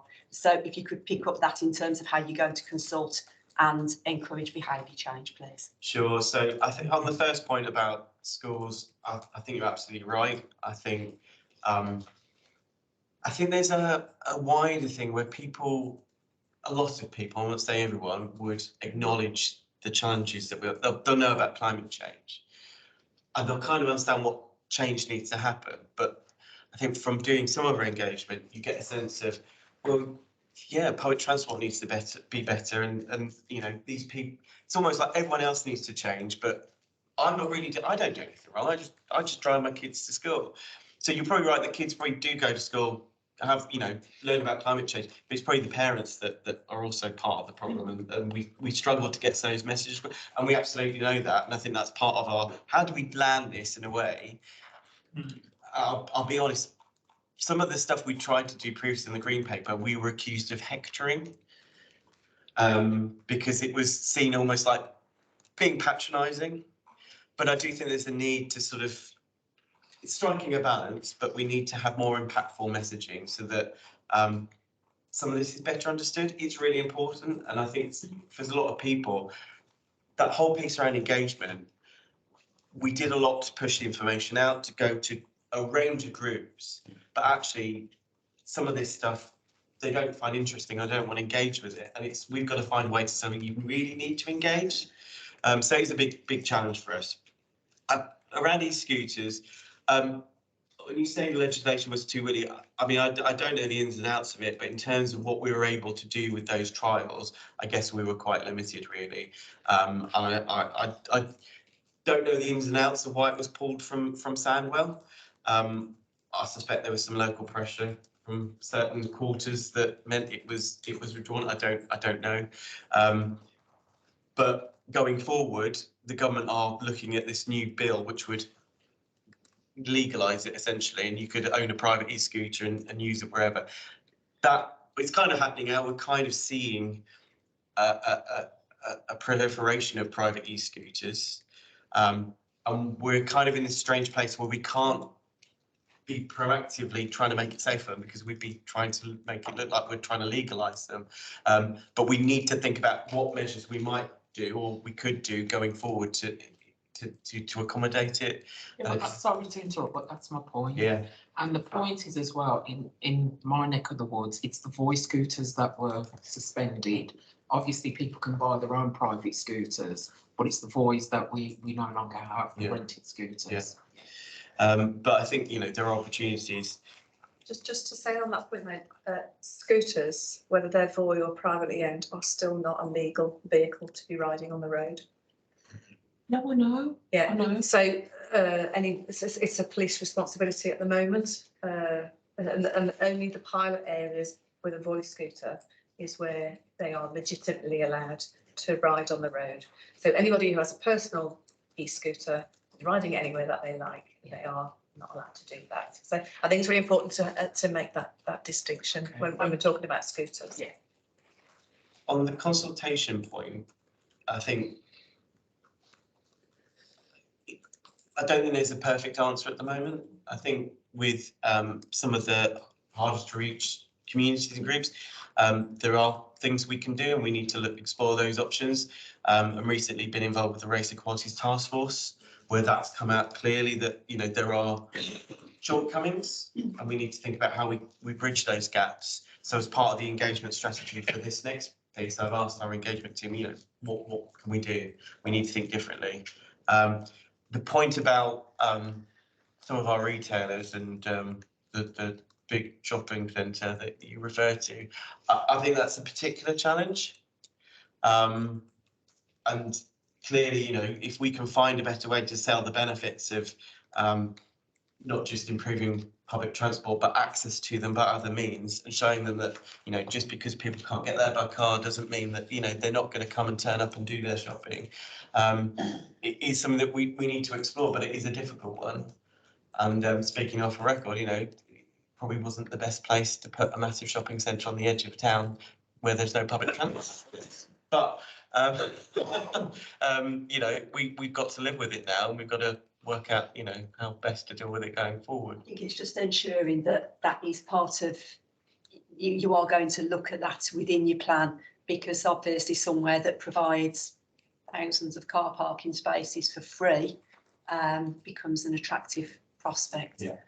So it's making sure that's part of your thought processes and consultations, because we're not going to be the only shopping centre that has that. And if we can work with, Dudley to do that, we'd be really grateful. Yeah. Okay. Is it on that point, Councillor Kane? No. Can I bring you in afterwards then, please? Okay. Is that sounds good? Yeah, Super. Okay. So I've got Councillor McCarthy, Councillor Singh, Councillor Love and Councillor Alan Taylor, and then we're drawing a line under it. So if you can keep your questions reasonably short and succinct, Okay, please. I'll try and gather it off quickly then. It's picking up on your point of taking people with us. I've put to you the case of a young parent who has parenting responsibilities for two plus children who are at different schools. They also have a career of which they're proud, which is keeping them sane in that time also. And they set this up with a 96 bus that went from A to B and they fitted together. But arbitrarily, West Midlands Travel took away the bus. Sorry, you've got two buses and they don't guarantee to. Are they expected to drop their job or expected to move their children to one of the schools or something like that? How do we help them with that? Yeah, it's difficult, isn't it? I think there are challenges. None of this is perfect and we're not always going to get it right.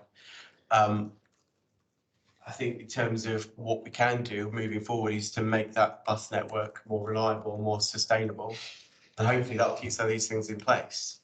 But that's only if we sort of take forward the range of sort of measures that we've got across the big moves, really. The feedback is that this is a forward-looking strategy, but it seems to lack imagination, that there's no autonomous local bus that will take people around in very short journeys. We already have proof of concept with things like that. Yeah. Why is it not included? So innovation is in there, but within the big move, we do talk about sort of the role of, we call it demand responsive. So we got things like, the West Midlands on the move. And I think there is a greater role for that in parts of the region as well. Whether or not there's a driver in it or not, or it's a bot, I don't know at the moment. Can we sneak the A word in there? Possibly, yeah. But yeah, you can do things like, I think it's not saying that people shouldn't use the bus or can't use the bus, but again, we're not saying this is, an anti-car LTP. Those people could also have access to a car. But this person could be forgiven for thinking that. Yeah, I accept that. Thank you. Councillor Singh. And I do have a few questions. One thing is, if you were saying that it's not an anti-car thing, but I think one of the things that does say that we want people to leave the car home. So it is, we should come openly and say, then you have better trust in people. That we are trying to people move away from the car. May not be empty, so we're definitely trying to move away people. If that put the trust in people, if we are truthful, then they're better listen, then they're more of a trust. And one of the key elements you have studied improve accessibility, reduce traffic, and electrifying transport. Again, one of the important things is affordability is missing. It's not a key. That should be key. If you're serious about it, that should be a key, and it can't be anywhere else. You should come broad point. Anybody who's looking at it, that's the focus, will miss out if it's not there. And I just wrote, this is scrutiny, so I'm going to scrutinize. I just want to know if you know the population of West Midlands Combined Authority, and if you can tell me the number of people who was consulted in this document, number. So population is 3.1 million, I think. Number of consulted, so the responses we had were 1,263. I can't, in terms of how many people were consulted, it's as many people as picked it up and sort of, we pushed it out far and wide. 1,200, I would say. So 1,263 people responded to the survey online, plus the number of people, I think, in terms of people went into libraries and things. But the information was, across the entire West Midlands, across social media. We had stuff on bus stops and papers and so on. So we didn't because we can't go to everyone's front door, but to make people aware of it, give them the opportunity to engage with it, we did quite a lot. Probably this is going to start a strategy for a very long time, and it's going to affect everything we do. So it's very important that people engage. Yeah. I always ask that question, did the local radio station was consulted to say, please make a program on your radio station. We are consulting for that transport strategy. It is important to you. And you consult with the radio TV stations or school lessons of them? I think there was, we talked to the media team about this, I think the Mayor and possibly Councillor Ward did do some TV related engagement on this, but it goes back almost to what I was saying earlier about people engaging with it. Pushback we quite often get is they don't really see a story here. When we did it with the Mayor did something in Coventry, but it was kind of this local transport plan. Oh, we're launching the West Midlands On Demand service at the same time today, so it kind of got lost in that a little bit. So I absolutely take your point. If you wanted to do adverts though on the radio, that's very expensive. So, for example, you could have an advert say, currently we're consulting on an LTP, and you could pay for that, but that would be quite expensive. Why would I want to pay for that? No, but that's the sort of thing you can do. So some of the things we did do, so we paid for additional social media advertising the LTP. We also paid for adverts in newspapers to draw people's attention to it. You could also run things on radio to sort of draw us, but there's massive costs for some of those things, and that's a challenge for us. The point I'm making is the BBC, I'm paying for it. We are paying. But it requires the BBC to be interested in the story. If I'm not being sure that you engage with them properly, I would think that that effort has not been made. And it is something very important that people listen to that while traveling. And if that conversation have taken place on the BBC radio, local station everywhere, then people will engage. I don't disagree. I'll raise it with our media team and see what they say. But these consultations come again and again, and the proportion of people getting engaged are almost, insulting to say we got a consultation. In the 3 hours, currently there's just one private school you will go into that. I completely agree. But okay, I hope this will be noted and we won't have a repeat of that. And next thing that is that you have a 15 minutes, like one of the things that local service is fantastic thing to have, but it is dependent on a lot of other people.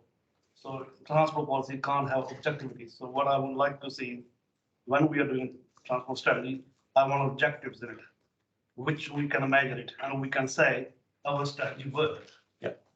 If there is no objectivity, then we can't say whether it's successful or not.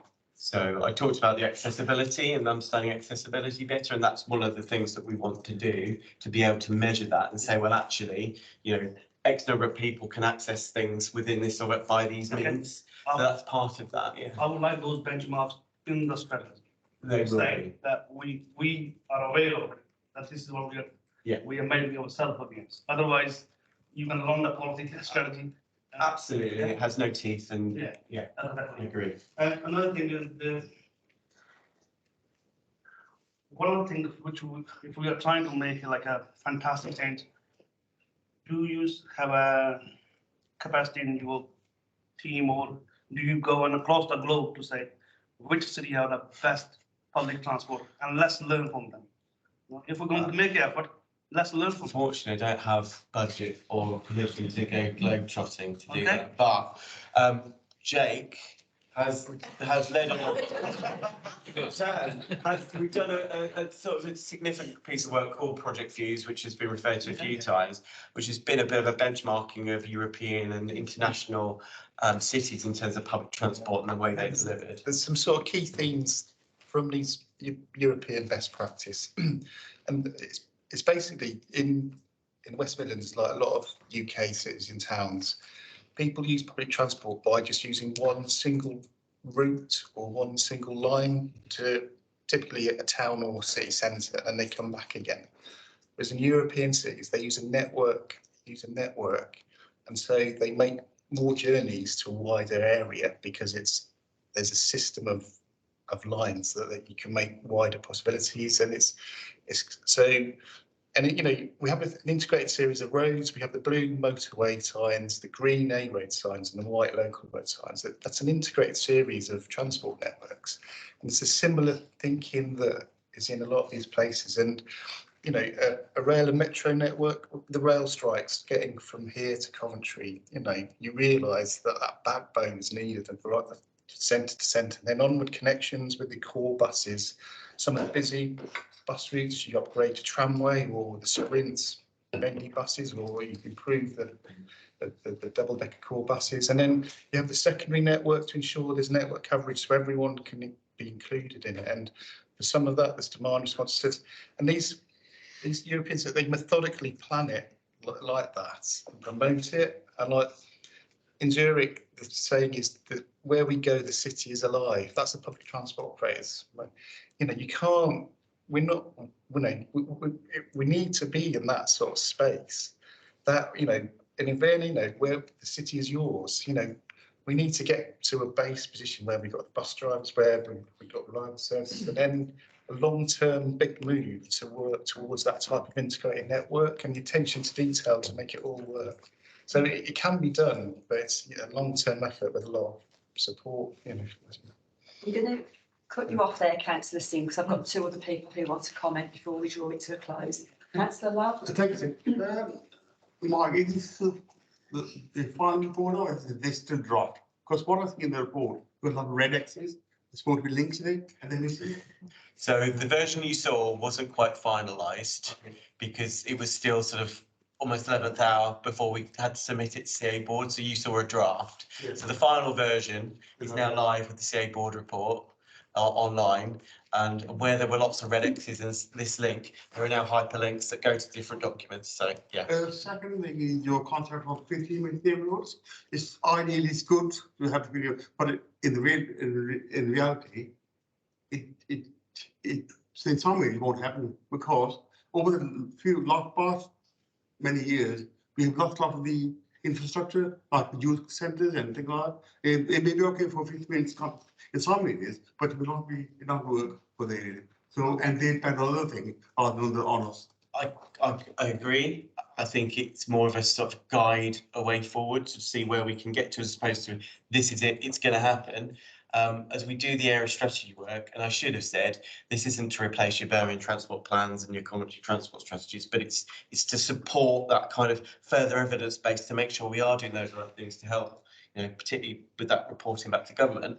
But I think through that process, we can start to get an idea of what works where, and not everyone will be 15 minutes, but it will start to identify what we could do, what can do now, what we might do in the longer term to help improve those levels of accessibility.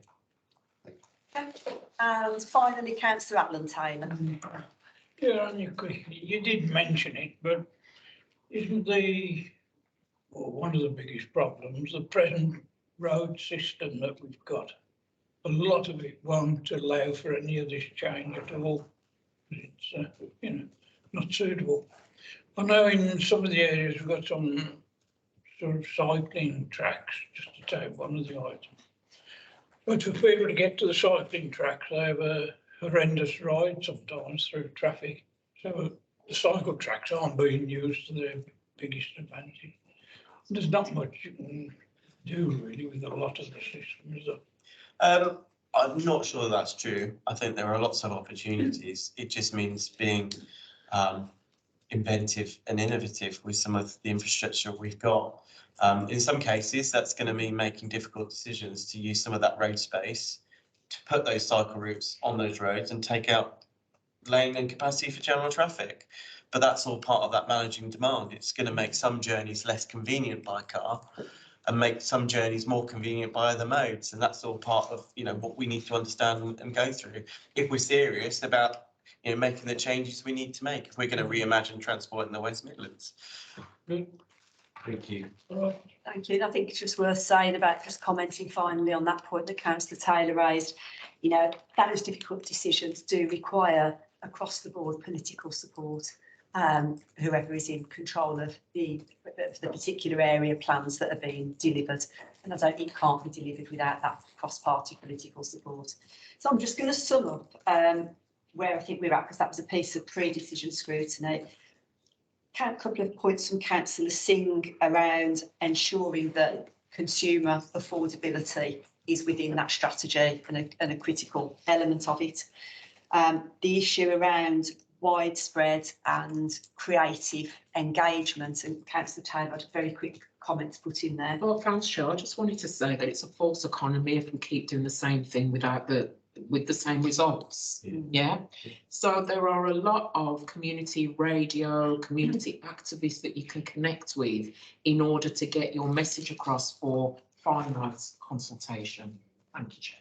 I think it's just about the creativity around that consultation process to increase it. Yeah. And also, again, back to Councillor Singh's point about the benchmarking within the strategy. Yeah. So if we can pick those up, please, and that's, I think, is Scrutiny's contribution to that piece of the decision. Thank you. Okay. And also the difficult cases that they want to. Yes, absolutely. Yeah, because it isn't about one size fits all, is it? Okay, that moves us on. Hopefully, we won't be too much longer, folks. So the Transport Scrutiny Subcommittee Work Programme, that's set out for you on as agenda item 10. You'll note that the next meeting of this committee takes place next week on the 16th of February, and that's the Q&A with the chair of Transport Delivery Committee, Richard Worrell. We did some preparation last week in readiness for that meeting to add some questions in, and then you'll just see the rest of the work programme set out for you. Our final formal meeting of this committee will be on the 16th of March. I think that brings us to a close. Bang on, well, maybe 30 seconds later. Thank you, Chair. So I'll see you all on the 16th. Oh, is it 10 o'clock with Richard Roller? Yeah, 10 o'clock. On the 16th. Right, 2 o'clock. Yeah.